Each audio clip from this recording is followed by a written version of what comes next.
Hey guys, so this is going to be a video for anyone who is thinking about traveling inside of China and all the complications that comes with it. There's a lot.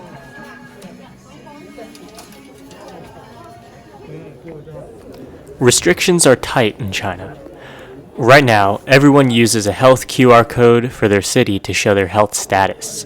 This QR code gets scanned every time you enter a public building and keeps track of where you've been. But more importantly, it keeps track of who else has been there. If your QR code is green, you're good. If it's yellow, it means you may have been in contact with someone who has COVID. If it's red, well, let's just say you don't want it to be any other color than green. It's actually more crazy than that, since if anyone in your city or a city you've been to has got COVID, it's possible your code could turn yellow. Right now, to travel to Beijing, you need a COVID test 48 hours before you enter the city that shows you are COVID negative. If you're from a city that has even one COVID case in the past 14 days, you won't be able to visit. Beijing also requires you to use a separate QR code that allows you to scan into the places that you visit, and other people can scan your Beijing QR code to run an inquiry on you. Once you're in Beijing, you'll have to call each hotel you want to stay at, as they now need a special certificate to allow foreigners to stay there.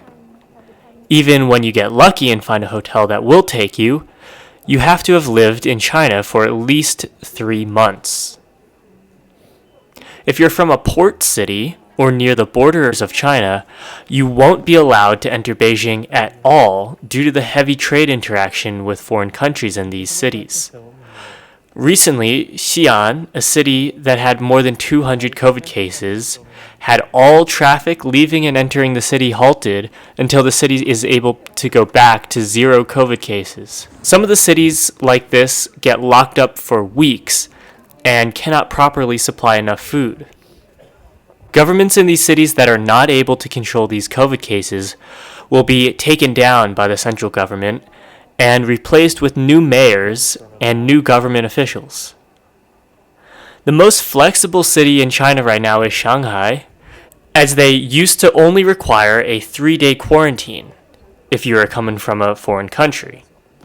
The rest of the time, you would have to take a temperature check each day.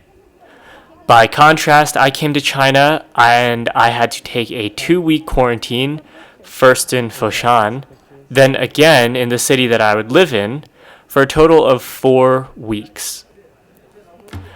I was in Beijing for 3 days last week, and during that time, Beijing got 1 COVID case in 20 million people.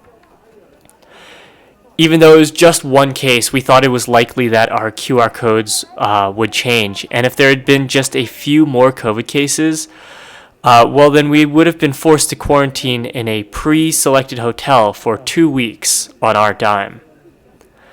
The apparent reason that you're not allowed to stay in a home to quarantine is that you cannot stay where toilet pipes are connected to other houses. And this is where Chinese people all live in high-rise apartments. So apparently during the SARS epidemic, it was determined that an entire apartment complex got infected due to pipes spreading SARS. I say who knows, but I'm just glad that I didn't get COVID. This winter is especially strict in Beijing for the 2022 Olympics, but China overall has taken one of the most strict stances on fighting COVID in the world. They will use any means necessary, and there is no if or buts about complying to lockdowns, quarantines, mandatory vaccines, and COVID tests.